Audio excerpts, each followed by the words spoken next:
Shabbat Shalom. Shabbat Shalom. A educação diz Shabbat Shalom. Ok. Nessa semana, a gente teve uma efeméride.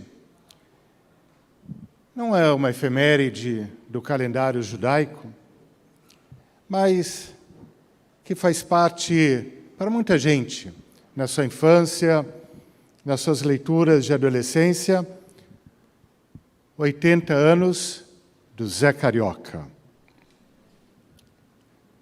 Não vou fazer a pesquisa de quem lembra do Zé Carioca, porque seria talvez um perigoso corte etário. Mas Zé Carioca é personagem que o Walt Disney criou para retratar aquele jeitão do carioca. Nessa mesma época em que o Zé Carioca foi criado, inventado, desenhado, a ARI começava a existir como congregação. A diferença são de meses.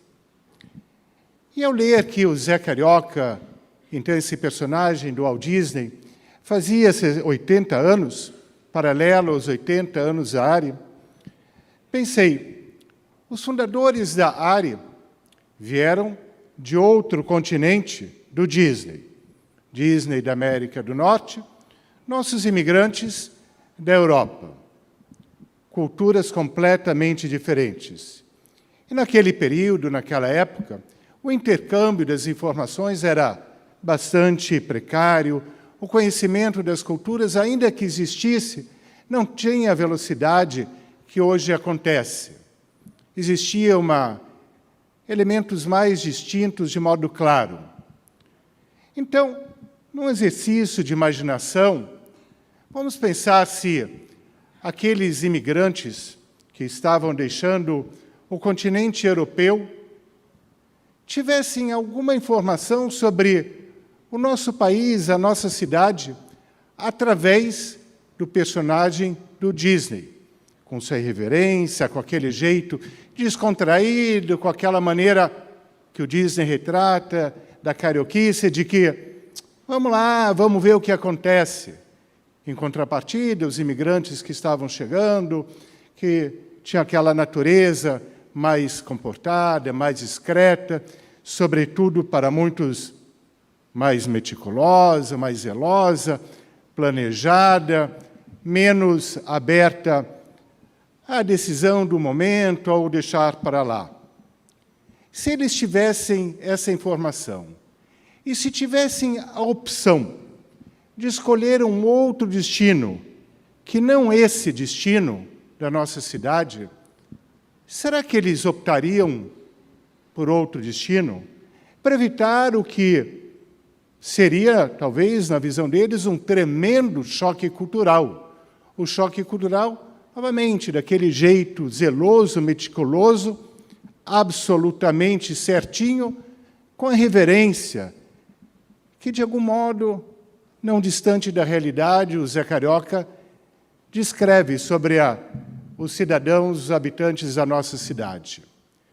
Por outro lado, talvez, esses imigrantes pudessem pensar, novamente no exercício de imaginação, é para lá que eu vou, justamente porque esse jeito irreverente se opõe, contrapõe à cultura, ao modo de perceber do lugar em que eles estavam sendo obrigados, por força da perseguição, a deixar.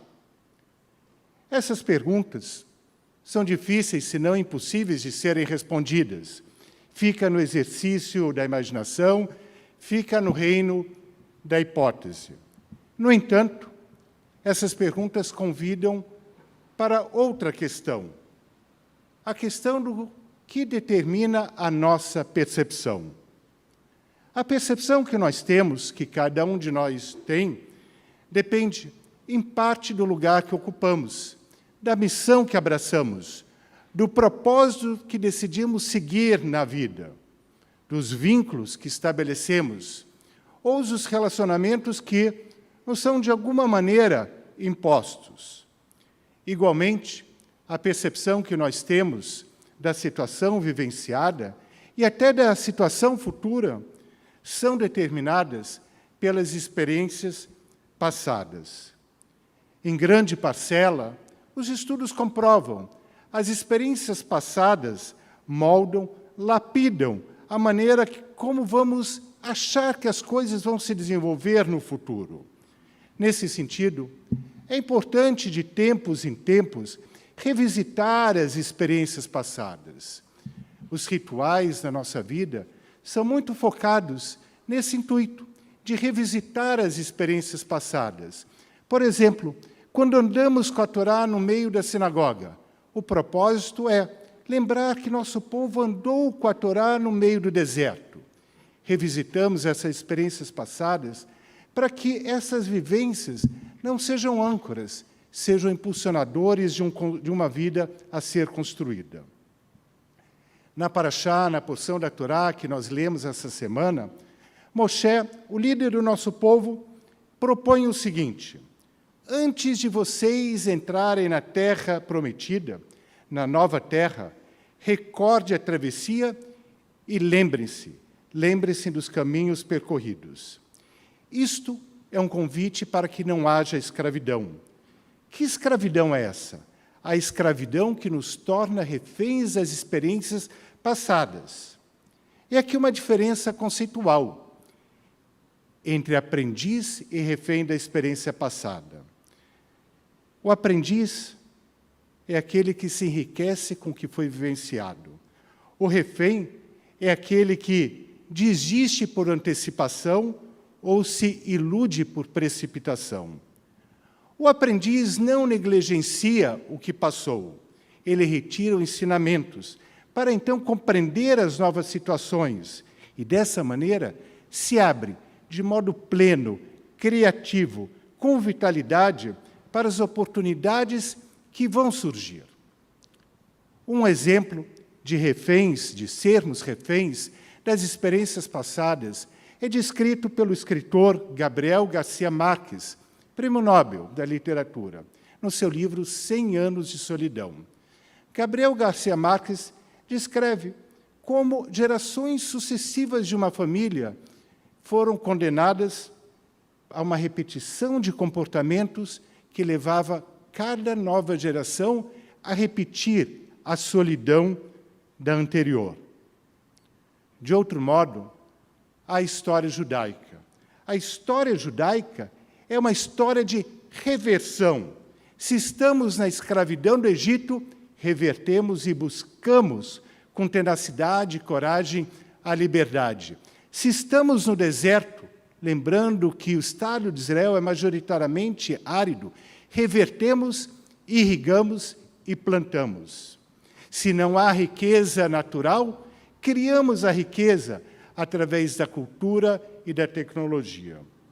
A história judaica preserva a tradição a fim de não sermos condenados a repetir aquelas experiências que queremos reverter.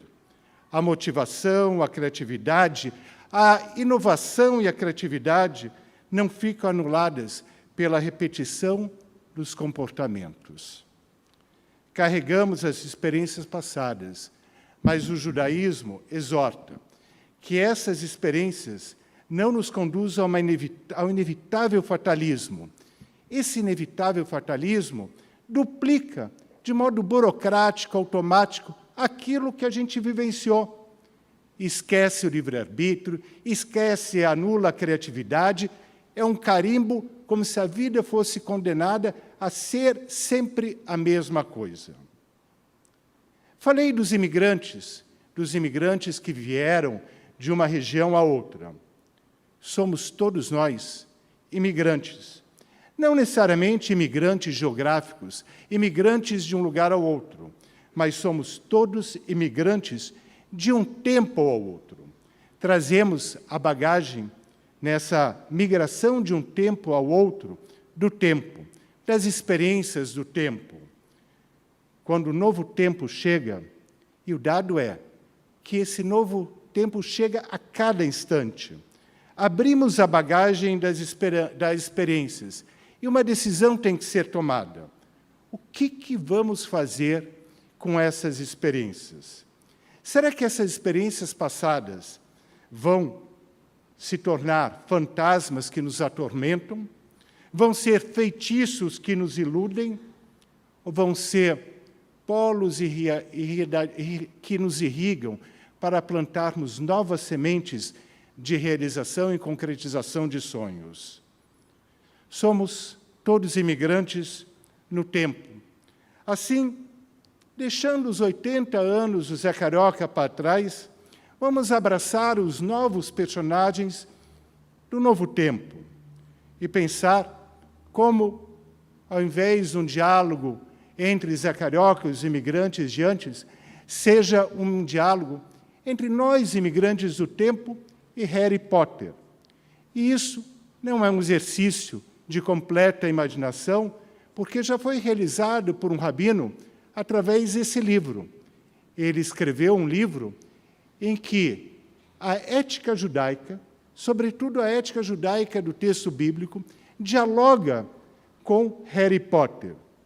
E para comprovar a sua teoria, esse rabino convidou as crianças da sua escola e da sua sinagoga para comentarem como Harry Potter se comporta diante da ética judaica, ou como a ética judaica reflete na atitude de Harry Potter.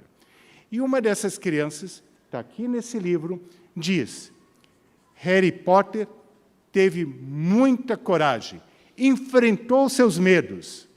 Moshe, o líder do nosso povo, de modo diferente de Harry Potter, também enfrentou os seus medos. E daí surge a pergunta: como nós, leitores possíveis de Harry Potter e estudiosos do texto bíblico, vamos enfrentar os nossos medos?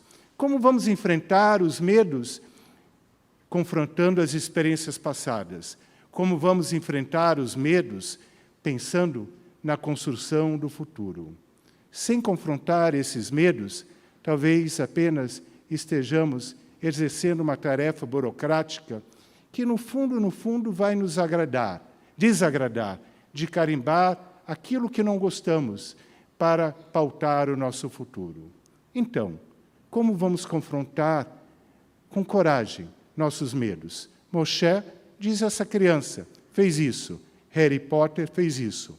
E a pergunta fica: e nós, eu e você, vamos ser migrantes do tempo, capazes de confrontar nossos receios e medos para enfrentar a jornada da vida com coragem? Fica a pergunta. Shabbat Shalom.